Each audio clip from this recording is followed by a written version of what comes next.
আমি যদি পরবর্তী 20 মিনিট বা তার কম সময়ের মধ্যে আপনাদের সাথে কোরআন শরীফের একটি আয়াত নিয়ে আলোচনা করতে পারি, আমি মনে করব আমি আমার দায়িত্ব পালন করতে পেরেছি। এই আয়াতটি সূরা হাদীদের অন্তর্ভুক্ত। আচ্ছা, আমি যেন কি সম্পর্কে কথা বলছিলাম, কত আয়াত নিয়ে আমি কথা বলবো? একটি আয়াত যেটি সূরা আল হাদীদের অন্তর্ভুক্ত, কুরআন মজিদের 57তম সূরা, যেটি মদিনায় অবতীর্ণ হয়েছিল, যার মানে এই সূরার মূল প্রতিপাদ্য বিষয় মুসলিম সমাজকে কেন্দ্র করে। এমন অনেক মাদানী সূরা রয়েছে যার মূল আলোচ্য বিষয়টিতে সমগ্র মানব জাতিকে সম্বোধন করা হয়েছে, কারণ এই ধর্মের আহ্বান সমগ্র মানব জাতির প্রতি। কিন্তু কোরআনে আবার এমন জায়গা রয়েছে, বিশেষ করে মদিনায় অবতীর্ণ সূরাসমূহের মধ্যে, যেখানে আলোচ্য বিষয়ের মূল উদ্দেশ্য মুসলিম সমাজ, তারাই এই সূরাগুলো শুনছে। আপনারা কি আমার কথা শুনতে পাচ্ছেন? ওকে, তো এখন এই মাদানী সূরায় জীবনে আমরা যে সমস্ত বিষয়ের পেছনে ছুটি, তার একটা সারাংশ আল্লাহ এই মাদানী সূরায় আমাদের দান করেছেন। তিনি শুরু করেছেন এভাবে, ইয়ালামু, তোমরা ভালোভাবে জেনে রাখো। এটা আল্লাহর পক্ষ থেকে আমাদের জন্য একটা আদেশ, ভালোভাবে কোনো কিছু উপলব্ধি করার জন্য। কিন্তু যে বিষয়গুলো তিনি উল্লেখ করেছেন সেগুলো আমাদের নিকট সুস্পষ্ট। সম্ভবত আমরা আমাদের জীবন পরিচালনা করার সময় এই বিষয়গুলোর প্রতি লক্ষ্যপাত করি না। তিনি বলছেন, ইয়ালামু আন্নামাল হায়াতুদ দুনিয়া লাইব, পার্থিব জীবন খেলা ছাড়া আর কিছুই নয়। আমি নিজে পিতা হওয়ার পূর্বে এই আয়াতটি ভালোভাবে উপলব্ধি করতে সমর্থ হইনি। বাচ্চারা বড় হওয়ার সাথে সাথে তাদের কিছু প্রয়োজন এবং চাহিদা দেখা দেয়। আমরা সবাই এটা জানি। তখন তাদের কোনো চাহিদা থাকে না, থাকে প্রয়োজন। তাদের দুধ পান করতে হয়, পেশাব পায়খানা করতে হয়, ঘুমাতে হয়, এভাবেই চক্র চলতে থাকে। কিন্তু যখন তারা একটু বড় হতে শুরু করে, তখন বিভিন্ন জিনিস চাওয়া শুরু করে। আমাদের বাচ্চারা যাদের বয়স 6 মাস, 9 মাস বা 1 বছর, তারা খেলা করতে চায়। তারা চায় কেউ তাদের কোলে নিক, খেলার ছলে উপর নিচ করুক, কাতুকুতু দিক। তারা শুধু খেয়েই ঘুমিয়ে পড়তে চায় না, তারা বেড়াতে চায়, খেলতে চায়, তারা খেলাধুলা করতে চায়। এই চাহিদাটা প্রকৃতিগতভাবেই বাচ্চার মধ্যে চলে আসে। একবার একটা চমৎকার ঘটনা আমাকে এই আয়াতটির কথা মনে করিয়ে দেয়। আমেরিকায় এমন একটা জায়গা আছে, এখানে উপস্থিত সকল বোন ওই জায়গাটি সম্পর্কে জানেন। মনে হয় যেন মুসলিম বোনদের জন্য সপ্তাহে একবার সেখানে যাওয়া ফরজ। জায়গাটা হলো টার্গেট। তো আমিও আমার ফরজ কাজ সম্পাদনের জন্য বাচ্চাদের নিয়ে টার্গেটে গেলাম। সে সময় আমি আমাদের প্রথম বাচ্চা অলিদের দায়িত্বে ছিলাম। ইমাদ। যাই হোক, আমি প্রায় বাচ্চাদের নাম বলার ক্ষেত্রে ভুল করি, তাই আমি এভাবে ডাকি। 3 নাম্বার, না 4 নাম্বার, সরি, এদিকে আসো। যাই হোক, ইমাদের বয়স সে সময় 2 বছর ছিল। আপনি যখন এরকম 2-3 বছরের কোনো বাচ্চাকে নিয়ে দোকানে যান, সে তখন তাক থেকে সব কিছু ফেলে দিতে চায়, কারণ আপনাকে আবার এটা তুলে রাখতে দেখলেই সে এক ধরনের মজা পায়। তাই আমি চেয়েছিলাম তাকে একটু ব্যস্ত রাখতে। তো আমি তাকে খেলনার সেকশনে নিয়ে গেলাম। সেখানে বড় একটা বল ছিল, বলটা তার থেকেও বড় ছিল। তো আমি এটা নিলাম আর তাকে বললাম, তুমি এটা দিয়ে খেলো। সে বলটা নিল, কিক দিল, বলটা একটু সামনে গেল, সেও এগিয়ে গিয়ে বলটাকে আবার কিক দিল। এভাবে বিশাল দোকানটি বল নিয়ে সে চক্কর দিল। আমার জন্য বিষয়টা দারুণ ছিল, আমাকে আর কিছুই করতে হয়নি। সে খেলতে খেলতে পুরো ক্লান্ত হয়ে যাচ্ছিল, ঘর্মাক্ত হয়ে যাচ্ছিল, তার ডায়পার থেকেও সন্দেহজনক গন্ধ ছড়াচ্ছিল। এভাবে খেলতে খেলতে এক সময় ক্লান্ত হয়ে সে বসে গেল আর বড় বড় নিঃশ্বাস ফেলতে লাগলো। তারপরও বলটির দিকে তাকিয়ে রইল, বলটিকে বলছে। তারপর সে আবার উঠে দাঁড়ালো এবং বলটিকে কিক দিল। এমন সময় আমার স্ত্রী সেখানে এসে হাজির হলো এবং তাকে কোলে তুলে নিল। আমাকে বলল, কি করছো তুমি এটা? সে তার মায়ের কোলে যাওয়ার সাথে সাথে ঘুমিয়ে পড়ল, কারণ সে সময় তার নিকট সবচেয়ে গুরুত্বপূর্ণ বিষয় ছিল খেলাধুলা। তারপর আমাদের জীবন পরিক্রমায় অন্য একটি বিষয় এসে যুক্ত হয়। আল্লাহ বলছেন, ইয়ালামু আন্নামাল হায়াতুদ দুনিয়া লাইবুন ওয়া লাহু, তোমরা জেনে রাখো যে দুনিয়ার জীবন হলো ক্রীড়া কৌতুক। এখানে লাহু বলতে এমন জিনিস বোঝায় যা নিয়ে অবসর কাটানো হয়। লাহু বলতে এমন জিনিস বোঝায় যা উপকারী নয়, কিন্তু বিনোদন পাওয়া যায়, যা আপনাকে কাজের কথা ভুলিয়ে দেবে। আমাদের বাচ্চারা যখন আরেকটু বড় হতে শুরু করে, তখন তারা শুধু বেয়াও বা লুকোচুরি খেলার মাঝে সন্তুষ্ট থাকতে চায় না, আপনাকে আরও কিছু যুক্ত করতে হয়। আমরা তাকে বলি বিনোদন। আব্বা, আমাকে একটা গল্প বলেন, আমি কি এই নাটকটা দেখতে পারি, আমি কি এই অনুষ্ঠানটা দেখতে পারি, আমি কি এটা দেখতে পারি, আমি কি ওটা দেখতে পারি, আমি কি ওটা দেখতে পারি, তুমি কি আমাকে একটা গল্প শোনাতে পারো? এর নাম খেলাধুলা নয়, এর নাম কি? এটা বিনোদন। সুতরাং জীবনের পরবর্তী পর্যায়টি হলো বিনোদন। বর্তমানে অবশ্য খেলাধুলা আর বিনোদনের সমন্বয় তৈরি করা হয়েছে ভিডিও গেম। গল্প এবং খেলাধুলা দুইটাকে এখানে এক করে দেয়া হয়েছে। এই ভিডিও গেমগুলোর সবচেয়ে বড় ভোক্তা হলো শিশুরা।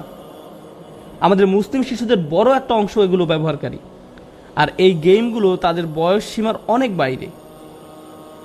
যেমন আপনার 8 বছরের বাচ্চা এসে আপনাকে বলে, আম্মু, এই দিয়ে আমাকে গ্র্যান্ড থেফট থেকে অটো কিনে দিতে হবে। যদি আমাকে এই গেমটি কিনে দেন, তবে আমি সৎকর্মশীলদের অন্তর্ভুক্ত হয়ে যাব। যদি এটা কিনে দেন, তবে আমি প্রতিদিন ফাস্ট হব। ইত্যাদি ইত্যাদি।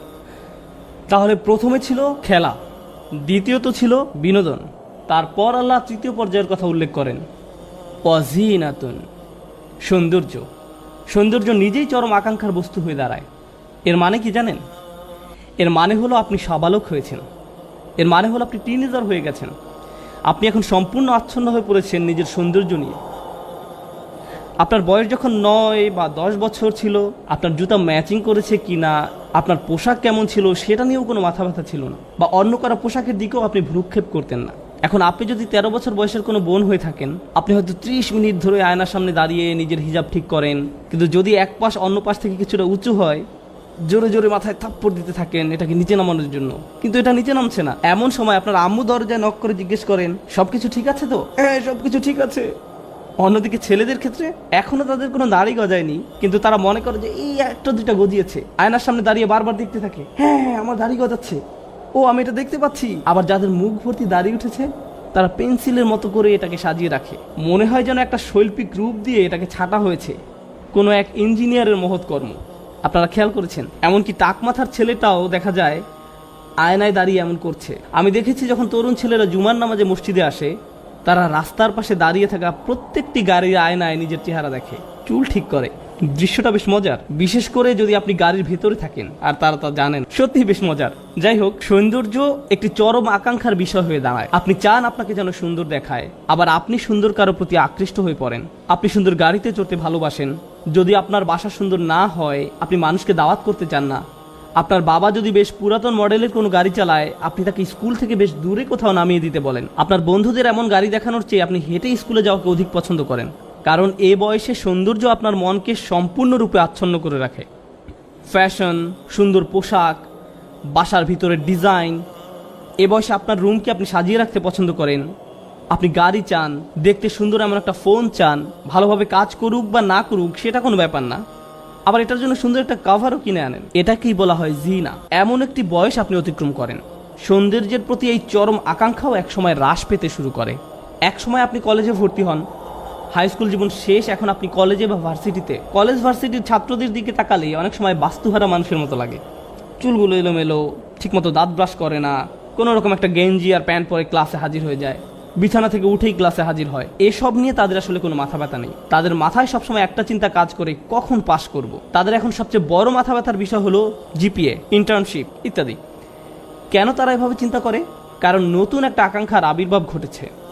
আর আমি বলছি না যে পূর্বের আকাঙ্ক্ষাগুলো হারিয়ে গেছে। পূর্বের আকাঙ্ক্ষাগুলো কী ছিল ক্রমানুসারে কি বলতে পারবেন?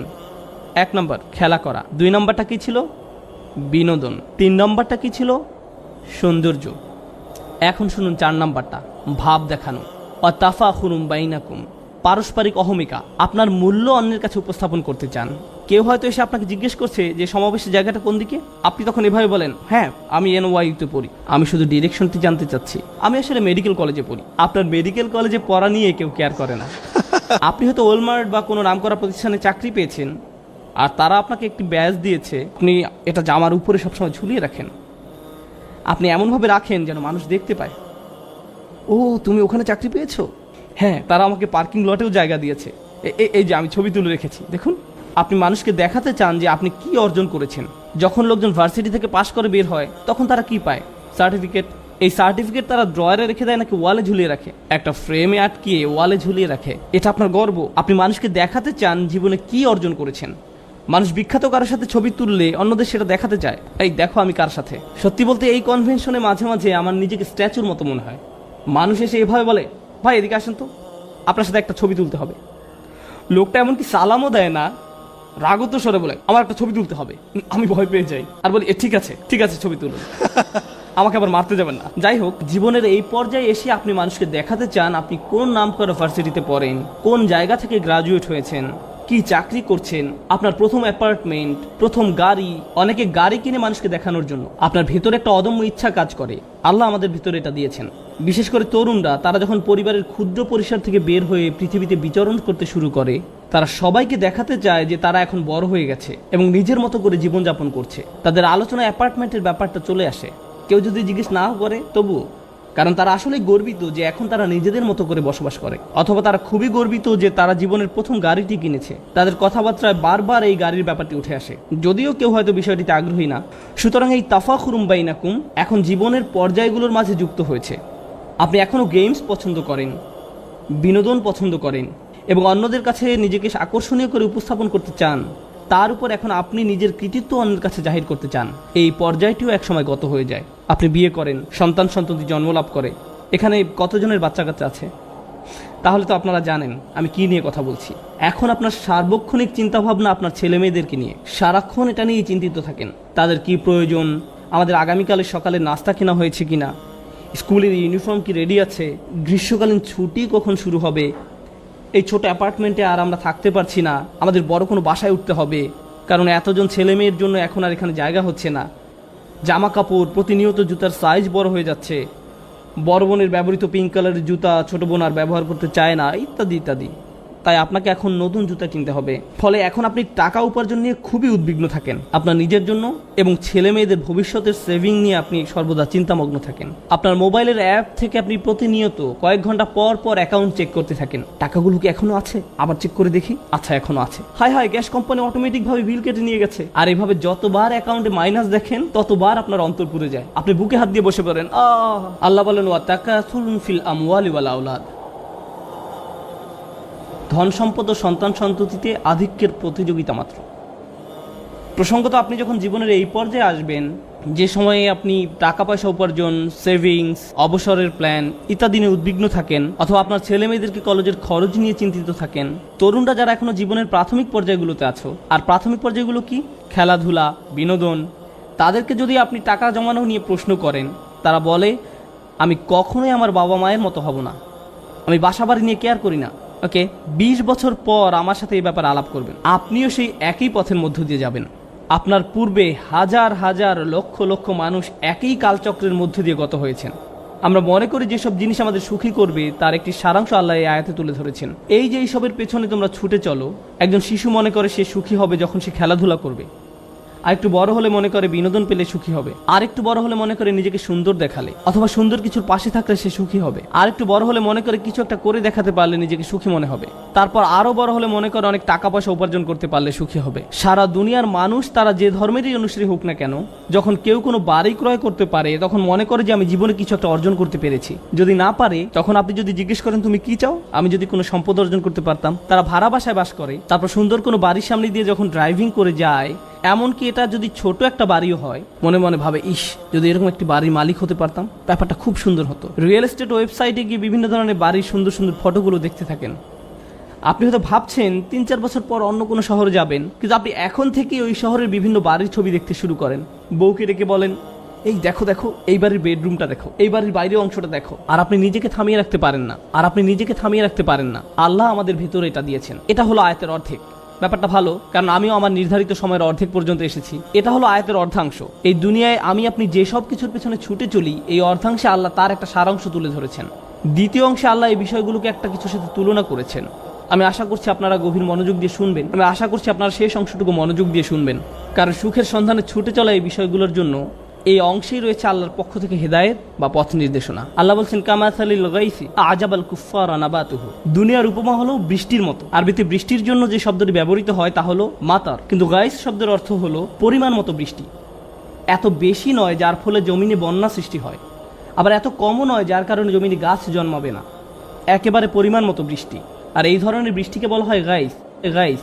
এই জন্য যখন আমরা আল্লাহর কাছে বৃষ্টির জন্য দোয়া করি, আমরা সালাতুল ইস্তিগফার আদায় করি, কারণ আমরা যেমন তেমন বৃষ্টির জন্য দোয়া করছি না, আমরা দোয়া করছি গাইসের জন্য। আমরা পরিমাণ মতো বৃষ্টির জন্য দোয়া করছি, কারণ খারাপ বৃষ্টির কারণে মানুষ মারা যেতে পারে, বন্যা হয়ে যেতে পারে, এই বন্যা আপনাকে মেরে ফেলতে পারে। আল্লাহ আকাশ থেকে পাথর বৃষ্টিও বর্ষণ করতে পারেন, তাই আপনি গাইস চাইবেন যে বৃষ্টি প্রাণের সঞ্চার করে। তো আল্লাহ বলছেন দুনিয়ার যেসব কিছুর পেছনে তোমরা ছুটে চলো তার উপমা হলো পরিমাণ মতো বৃষ্টির মতো। আজাবাল কুফারা নাবাতু, যে কৃষক জমিনে বীজ বপন করে সে এই বৃষ্টি দেখে দারুণ খুশি, কারণ এই বৃষ্টির ফলে তার জমিনে ফসল ফলবে। এই উপমায় একটা সুন্দর চিত্র অঙ্কন করা হয়েছে। কৃষকের জন্য আরবিতে যে শব্দটি ব্যবহার করা হয় তা হলো কুফার। এখন আমরা সাধারণভাবে কাফের শব্দের একটা অর্থ জানি।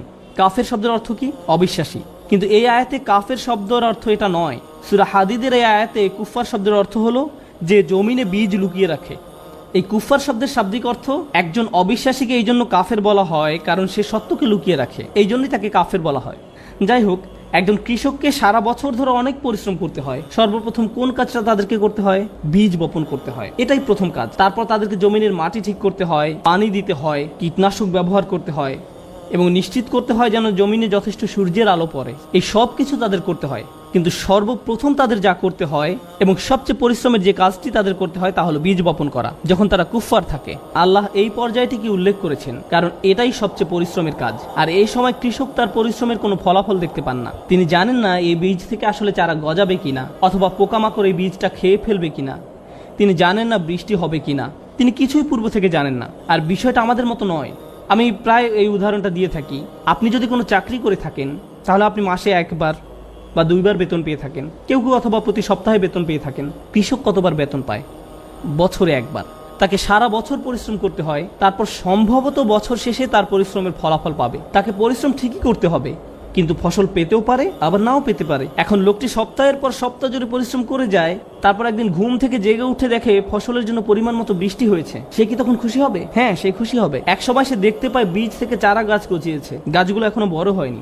যখন পরিপক্ক হবে তখন হয়তো সেগুলো উচ্চতায় তাকেও ছাড়িয়ে যাবে, কিন্তু এখন সেগুলো সবেমাত্র গজিয়েছে আর তাতেই সে অত্যন্ত খুশি। সে অত্যন্ত খুশি। তারপর আল্লাহ বলেন সুম্মা ইয়াহিজু, তারপর তা পেকে যায়। আমি আপনাদের বলছিলাম যখন পরিপক্কতা লাভ করে তখন সেই গাছগুলো উচ্চতায় তাকেও ছাড়িয়ে যায়। যখন ফসল পরিপক্কতা লাভ করে তখন একজন কৃষকের কি করা উচিত? আপনারা কৃষক নন, কেউ কেউ হতে পারেন, আমি জানি না। কেউ কি এমন অঞ্চল থেকে এসেছেন? যখন ফসল পরিপক্কতা লাভ করে তখন আপনারা কি করেন? তখন ফসল সংগ্রহ করতে হয়, ফসল কেটে ফেলতে হয়। কিন্তু আয়াতটি এখানে একটা অদ্ভুত মোড় নিয়েছে। আল্লাহ এখানে বলেননি এরপর সে ফসল কেটে ফেলে, এরপর সে ফসল কেটে ফেলে, বরং তিনি বলছেন ফাতারাহু মুসফাররান, তখন তুমি তা হলুদ বর্ণের দেখতে পাও। তখন তুমি দেখবে এটা হলুদ বর্ণ ধারণ করেছে। এখন এটা বুঝতে পারা গুরুত্বপূর্ণ, কোনো কৃষকই নির্বোধ না হলে তার ফসলকে হলুদ বর্ণ ধারণ করতে দিবে না। এখানে ধান বা গম গাছের কথা বোঝানো হয়নি। সবুজ থাকা অবস্থায় সেটা কেটে ফেলবে। যখন এটা ফ্রেশ থাকে, হলুদ বর্ণ ধারণ করা মানে গাছ মরে গেছে বা মরে যাওয়ার পথে আছে। তারপর আল্লাহ বলেন সুম্মা ইয়াকুনু হুতামান, এরপর তা হুতাম বা খড়কুটা হয়ে যায়। হুতাম হলো যা জমিনে খড়কুটা হয়ে পড়ে থাকে, যার প্রতি আমাদের কোনো মনোযোগ নেই। হেঁটে যাওয়ার সময় আপনার পায়ের নিচে পড়লে খটাস করে শব্দ হয়, কিন্তু আপনি এর প্রতি গুরুত্ব দেন না। যেমন শুকনো পাতা আপনার পায়ের নিচে পড়লে আপনি এভাবে বলেন না, ও আমি দুঃখিত, খেয়াল করিনি। আপনি এভাবে বলেন না, কারণ এটা শুধু অর্থহীন আবর্জনা। হুতাম শব্দের শাব্দিক অর্থ হলো যা আপনার পায়ের নিচে পড়ে, যার প্রতি আপনি কোনো গুরুত্বই প্রদান করেন না। এই উদাহরণটি দেওয়া হয়েছে যেন আমরা আমাদের জীবনটাকে উপলব্ধি করতে পারি। আমি এখনও এই উদাহরণটি ব্যাখ্যা করিনি, শুধু এটা বর্ণনা করলাম। ও আমার হাতে মাত্র 50 সেকেন্ড সময় আছে, আমি কি আরো 5 মিনিট সময় পেতে পারি? এটা ইমাম সিরাজ ও হাজের 5 মিনিটের মতো হবে না। প্রথম আকাঙ্ক্ষাটি কি ছিল? খেলা করা। কোনো খেলনা নিয়ে খেলা করার পূর্বে আপনি আপনার সন্তানকে খেলনার দোকানে নিয়ে গেলেন। ব্যাপারটা খারাপ হয়তো, তবু আপনি নিয়ে গেলেন। সে খেলনার দোকানের শেলফে রাখা খেলনাগুলোর দিকে চোখ বড় বড় করে তাকিয়ে থাকে। আপনি যদি তাকে অন্যদিকে নিয়ে যান তবুও সে তার মাথা সেই খেলনার দিকেই ফিরিয়ে রাখে। আপনার হাত থেকে ছুটে যেতে চায়। সে ইতিমধ্যেই ভাবতে শুরু করে দিয়েছে সে কিভাবে ওই খেলনা ধরে রেখেছে, ওইটা নিয়ে খেলছে, তার মুখ ঘষছে আর সব মজার মজার কত কি করছে। সে ইতিমধ্যে এটা কল্পনা করা শুরু করেছে। তাই সে আপনার কাছে বায়না ধরেছে, আম্মু প্লিজ ওইটা, প্লিজ আম্মু ওইটা আমাকে কিনে দাও প্লিজ। তাই আপনি খেলনাটি কিনে ব্যাগে রাখেন আর তাকে বলেন বাসায় যাওয়ার আগে এটা বের করতে পারবে না। সে গাড়ির পেছনের সিটে বসে খেলনার ব্যাগটি হাতে ধরে রাখে আর বারবার ব্যাগের মুখটা একটু একটু ফাঁকা করে খেলনা আছে কিনা দেখে। তারপর এক সময় বের করে আনে। না আমি বলেছি এখন না, কিন্তু তবুও তার প্রত্যাশার কোনো কমতি নেই। ভাবতে থাকে ও এটা দিয়ে খেলতে পারলেই চরম মজা হবে। আপনার বাচ্চাকে একটা খেলনার ব্যাগ দিয়ে রাখুন যেটা এখনো খোলা হয়নি, তারপর ব্যাপারটা ভিডিও করুন। অনেকক্ষণ যাবত তাকে এটা খুলতে দিবেন না, কারণ সেই সময়টুকুই ওই খেলনার সাথে তার কাটানোর সবচেয়ে সেরা সময়। এটা ঠিক ওই কৃষকের মতো যে চরম চিন্তায় মশগুল থাকে, বৃষ্টি হবে তো, বৃষ্টি হবে তো, বৃষ্টি হবে তো। আর যখনই বৃষ্টি আসে সে চরম খুশি হয়ে যায়। যদিও এখনো ফসল বের হয়নি, যদিও এখনো গাছগুলো পরিপক্কতা লাভ করেনি, তারপরেও সে দারুণ খুশি। সে ভাবতে শুরু করে দেয় আমি অনেক ফসল পাবো, বিক্রি করে অনেক টাকা পাবো। তো বাচ্চাটি চরম উত্তেজিত। অবশেষে সে বক্সটি খুলে খেলনাটি বের করে আনলো। সেটা নিয়ে ধরুন 3 ঘন্টা খেলা করলো, 3 ঘন্টা খেলা করলো। এরপর আপনি খেলনাটি কোথায় পাবেন? তোমার খেলনাটি কোথায়? জানি না তো। তুমি আমাকে কখনো আয়রন ম্যান কিনে দাওনি, দিয়েছে শুধু ক্যাপ্টেন আমেরিকা, দিয়েছে শুধু ক্যাপ্টেন আমেরিকা। আমি আয়রন ম্যান চেয়েছিলাম। অল্প কিছু সময়ের মধ্যে যা একটু আগে তার কাছে ছিল দুনিয়ার সবচেয়ে মূল্যবান জিনিস, তা এখন মূল্যবান হয়ে গেছে। আল্লাহ কোন বিষয়টিকে মূল্যহীন হিসাবে বর্ণনা করেছেন? কৃষি জমি। খেলনাটার জন্য সে এত লালায়িত ছিল, যখন সে পেল ভালোভাবে এটা থেকে উপকারও নেয়নি, কিছু সময়ের মধ্যেই তার কাছে এটা মূল্যহীন। আপনার বাচ্চা গ্র্যান্ড থেফট অটোর জন্য আপনার কাছে কান্নাকাটি করছিল, সেটার জন্য তাহাজ্জুদ পড়েছিল, সে রমজানের 27 তারিখে মসজিদেও গিয়েছিল আর দোয়া করেছিল, ইয়া আল্লাহ আমার এই গেমটা দরকার, আমি প্রতিজ্ঞা করছি 1 সপ্তাহের মধ্যে শেষ করে ফেলবো, আমি সব লেভেল শেষ করব, আমি ওয়াদা করছি। অবশেষে সে গেমটা পেলো, সে পুরো গেমটা খেলা শেষ করলো। তারপর একদিন আপনি রান্না করে আপনার পায়ের নিচে একটা সিঁড়ি পড়ে থাকতে দেখলেন। এই সিঁড়িটা এখানে কোত্থেকে এলো? আমি তো তোমাকে এটা কিনে দিয়েছিলাম। এটা তেমন ভালো লাগেনি, আগেরটা এর চেয়ে ভালো ছিল। বিনোদনের ক্ষেত্রেও এমন ঘটতে দেখা যায়। নতুন মুভি আসলে সিনেমা হলের সামনে বিশাল লাইন দেখা যায়, যেটা হজের ভিসার লাইনে দাঁড়ানোর চেয়েও লম্বা লাইন হয়। মুভিটা দেখার জন্য মানুষ বাইরে অপেক্ষা করতে থাকে। আমার মনে আছে আগের দিন স্টার ওয়ার মুভি মুক্তি পাওয়ার দিনে মানুষকে দেখতাম জেরাই ড্রেস পরে মুভি দেখতে আসতো, মনে হয় যেন ইহরামের কাপড় পরে অপেক্ষা করছে কখন জান্নাতের গেট খোলা হবে। যাই হোক, তারপর তারা সিনেমা হলে ঢুকে মুভিটা দেখে এবং বলে নিম্নমানের স্পেশাল ইফেক্ট দেয়া। আমার গল্পটা অত ভালো লাগেনি। আপনি এর জন্য এত লালায়িত ছিলেন, অল্প সময়ের মধ্যেই এটা আপনার নিকট মূল্যহীন হয়ে গেল। আবার আমাদের মাঝে অনেকেই এমন আছে যারা গাড়ির জন্য তীব্র আকাঙ্ক্ষা পোষণ করে। হয়তো আপনি ইয়াকুরা NSX গাড়ির মালিক হতে চান, আমি জানি না। এরপর এক সময় আপনি গাড়িটি কিনলেন, কি মজা। আপনার ভার্সিটির সামনে দিয়ে যাওয়ার সময় একটু স্লো মোশনে চালান, কার ওয়াশের কাছে একটু বেশি আসা যাওয়া করেন। তারপর পরের বছর নতুন মডেলের গাড়ি বাজারে আসলো, এখন হঠাৎ করে আপনি গাড়ির হেডলাইট একটু নিচু করে রাখেন। গাড়িটি এখন খুব কুৎসিত মনে হয়, এটি এখন আর রাস্তায় চলাচলের যোগ্য নয়। গাড়ির ভিতর থাকলে নিজের উপর খুব রাগ হয়, এটি এখন মূল্যহীন আপনার কাছে। বাসায় বড়দের ক্ষেত্রেও এমন হয়। হায়, মাত্র 15 সেকেন্ড বাকি আছে আমার। তারা বাড়ি কিনে বাসায় নতুন কেউ আসলে তাকে পুরো বাড়ি ঘুরে দেখায়, তাকে দেখায় এটা বয়লার রুম, এই হলো আমাদের বাথরুম, এই হলো ফার্স্ট বাথরুম। কেউ আপনার বাথরুম দেখতে চায় না, যদি না যাই হোক, কেউ আপনার বাথরুম দেখতে চায় না, তবু আপনি তাকে বাড়ির সব কিছু দেখাতে চান, কারণ এটা নতুন বাড়ি। 2 বছর পর, 3 বছর পর কেউ একজন আপনাকে তাদের নতুন বাড়ি উদযাপন করার উৎসবে দাওয়াত দিল। ওই বাড়ির আশপাশ খুব সুন্দর, বাড়িটাও বেশ বড়, নতুন বাড়ি, তাদের বাথরুমও আপনার বাথরুমের চেয়েও সুন্দর। এর ফলে কি হয়?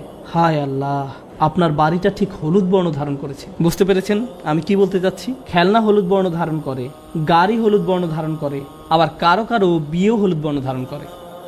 বিয়ের প্রথম দিন আপনার স্ত্রীকে দেখার জন্য কেমন উৎসুক হয়ে থাকেন, এখন তার অতীতের সব কথা মনে পড়ছে। শান্ত হন প্লিজ। 10 বছর পার হয়ে যায়, আপনি বাসায় আসলেন। কাজ থেকে বাসায় আসার পর যখন দেখেছিলেন, আপনি তার দিকে তাকালেন আর সেও আপনার দিকে তাকালো। আর এটা কি ঠিক বিয়ের প্রথম দিনের মতোই সুন্দর, তাই না? আমি প্রায় এই গল্পটা বলি। আপনি নতুন বিয়ে করেছেন, না সেরকম নয়, কিছু একটা হলুদ বর্ণ ধারণ করেছে। আমি প্রায় এই গল্পটা বলি। আপনি নতুন বিয়ে করেছেন, রাস্তা দিয়ে আপনার স্ত্রীকে নিয়ে যাচ্ছেন, হঠাৎ করে তিনি হোঁচট খেয়ে পড়ে গেলেন। ব্র্যান্ড নিউ ওয়াইফ, তিনি পড়ে গেছেন। আমি কখনই তোমার এমন কিছু হতে দেবো না। তারপর 10 বছর পার হয়ে যায়, আপনার স্ত্রীকে নিয়ে আবার সেই একই রাস্তা দিয়ে হেঁটে যাচ্ছেন এবং আপনার স্ত্রী আবার হোঁচট খেয়ে পড়ে গেলেন, কিন্তু আপনি হাঁটতেই থাকেন। আপনি আপনার হাঁটা অব্যাহত রেখে মুখ ঘুরে বলেন, নিজে নিজে উঠে পড়ো, কি সমস্যা তোমার? তোমাকে নিয়ে কি একটু রাস্তায় বেরোনো যাবে না? কি সমস্যা তোমার? যাই হোক, বিয়েও হলুদ বর্ণ ধারণ করে। আল্লাহ আমাদের বলছেন, দুনিয়াতে আমরা যেসব বিষয়ের জন্য এত আকাঙ্ক্ষা প্রকাশ করি, একসময় তার প্রতি আগ্রহ হারিয়ে ফেলবো। তারপর এই আয়াতের উপসংহারে তিনি বলছেন, অফিল আখিরাতে আযাবুন শাদীদ ওয়া মাগফিরাতুম মিনাল্লাহি ওয়া রিদওয়ান। আর পরকালে আছে কঠিন শাস্তি এবং আল্লাহর ক্ষমা ও সন্তুষ্টি। পরকালের শাস্তি এমন এক জিনিস যাতে আপনি কখনো অভ্যস্ত হয়ে যাবেন না। জাহান্নামের শাস্তি এমন নয় যে বারবার শাস্তি পাওয়ার দরুন একসময় তাতে অভ্যস্ত হয়ে যাবেন। এই দুনিয়ার আনন্দ, এমনকি শাস্তি তো আপনি হয়তো একসময় অভ্যস্ত হয়ে যেতে পারেন, কিন্তু জাহান্নামের শাস্তিতে কেউ কখনো অভ্যস্ত হয়ে যাবে না। এবং তারপর তিনি বলেন, ও মাগফিরাতুম মিনাল্লাহ, এবং আল্লাহর ক্ষমা, অর্থাৎ এটা চিরস্থায়ী। এবং সবশেষে বলছেন ওয়ারিদওয়ান, সন্তুষ্টি। তার অসাধারণ অলংকারিক বর্ণনা ভঙ্গির কারণে তিনি বলেননি ওয়ারিদওয়ান মিনাল্লাহ, তিনি শুধু বলছেন ওয়ারিদওয়ান, যার মানে হলো অবিশ্বাস্য সন্তুষ্টি। অবশেষে আপনি পুরোপুরি সন্তুষ্ট হয়ে যাবেন আর আপনার পরবর্তী জিনিসের জন্য উৎসুক হয়ে থাকবেন না। এই দুনিয়ায় যদি আপনি আয়রন ম্যান পান, সুপারম্যান বা যে মুভি দেখেন না কেন, হল থেকে বের হয়ে এসেই পরবর্তীটার জন্য আপনি মুখিয়ে থাকেন। সরি, স্ক্রিনে লাল কালিতে বলা হয়েছে আপনার সময় শেষ, প্লিজ থামুন। এটা শেষ পর্যন্ত ইমাম সিরাজ ওয়াহাজের 5 মিনিটের মতোই হয়ে গেল। আমি তাকে খুব ভালোবাসি তো তাই তার অনুসরণ করি। যাই হোক, ও মাগফিরাতুম মিনাল্লাহি ওয়া রিদওয়ান, আপনি অবশেষে সন্তুষ্ট হয়ে যাবেন। আমরা শেষ পর্যন্ত জান্নাতে গিয়ে প্রশান্ত হয়ে যাব। আপনি এই জীবনে কখনো পরিপূর্ণ শান্তি পাবেন না। এখানে আমরা সবসময় পরবর্তী চমকের জন্য অপেক্ষা করতে থাকবো, যতক্ষণ না মাটি দিয়ে আমাদের পাকস্থলী পূর্ণ করা হবে। তাই আল্লাহ বলেন, ওয়ামাল হায়াতুদ দুনিয়া ইল্লা মাতাউল গুরুর, এই একটি আয়াত, সূরা হাদিদের এই একটি আয়াতে পার্থিব জীবনকে সংজ্ঞায়িত করা হয়েছে। পার্থিব জীবন প্রতারণার উপকরণ বই কিছুই নয়। মানুষ মনে করে এই জিনিস পেলে তারা সুখ খুঁজে পাবে। মানুষ মনে করে তারা তাদের বিশাল প্রাসাদোপম বাড়িকে খুব পছন্দ করে, কিন্তু তার 90 বছর বয়সের সময় যখন তার সন্তান সেই বাড়ি ছেড়ে চলে যায়, তখন সেই বাড়ি তার জন্য আযাবে পরিণত হয়। এই বাড়ি আর তাদেরকে আনন্দ দেয় না। কোনো যুবক সেই বাড়িতে গেলে ভাবে, ইস, আমি যদি এই বাড়িতে বসবাস করতে পারতাম। আর বৃদ্ধ মনে করে, আমি যদি এটা থেকে কোনোভাবে মুক্তি পেতাম, আমি এখানে থাকতে চাই না। সুবহানাল্লাহ। আল্লাহ আমাদেরকে সত্যিকারের সুখ এবং আনন্দ কি তা উপলব্ধি করা তৌফিক দান করুন, আর তার উপর সত্যিকারের বিশ্বাস এবং প্রত্যাশা নিয়ে সেই উপলব্ধিকে কাজে পরিণত করা তৌফিক দান করুন। বারাকাল্লাহু লি ওয়া লাকুম। ওয়াসসালামু আলাইকুম ওয়া রাহমাতুল্লাহি ওয়া বারাকাতুহু।